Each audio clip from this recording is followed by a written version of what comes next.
वैश्विक महामारी कोरोना के दौर में जब हर इंसान एक दूसरे के साथ कंधे से कंधा मिलाकर लड़ रहा है, वहीं ऐसी मुसीबत की घड़ी में दहेज के लालचियों का लालच थमने का नाम नहीं ले रहा।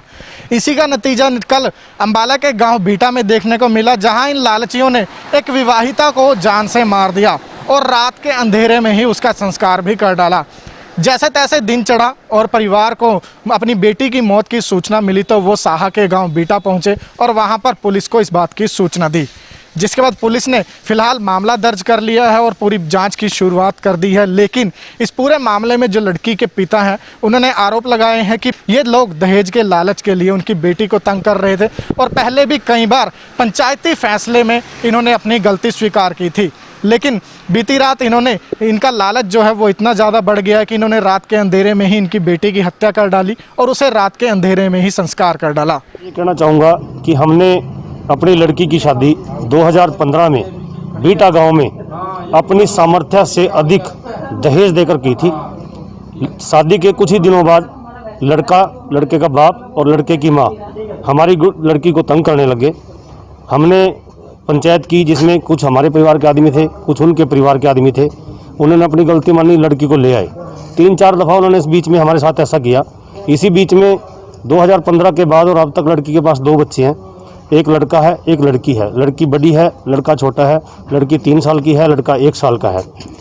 अभी कल जैसा कि हमारे को यहीं से सूचना मिली, रात को 10 बजे लड़के की माँ ने, लड़के ने और लड़के के बाप ने, तीनों ने मिलकर हमारी गुड़िया की रात को 10 बजे हत्या कर दी।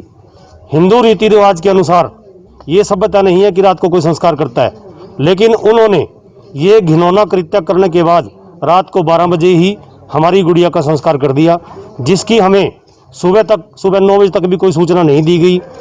उस सुबह 9 बजे के बाद हमारे यहाँ से रिश्तेदारों ने ही, हमारे जान पहचान वालों ने हमारे को फ़ोन किया।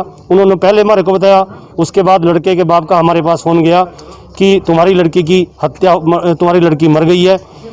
तो हमने पूछा कैसे, उसके बाद उन्होंने कोई जवाब नहीं दिया।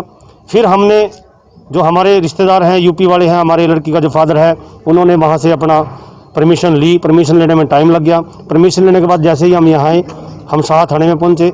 हमने अपनी एक दरख्वास्त SHO साहा को दी है। SHO साहब ने हमारी सुनवाई करते हुए अपराधियों के खिलाफ 302 का मुकदमा दर्ज कर लिया है। आगे की कार्रवाई अभी देखते हैं SHO साहब क्या करते हैं। साहा पुलिस ने मृतका के पिता की शिकायत पर मामला दर्ज कर लिया है और मामले की जांच शुरू कर दी है।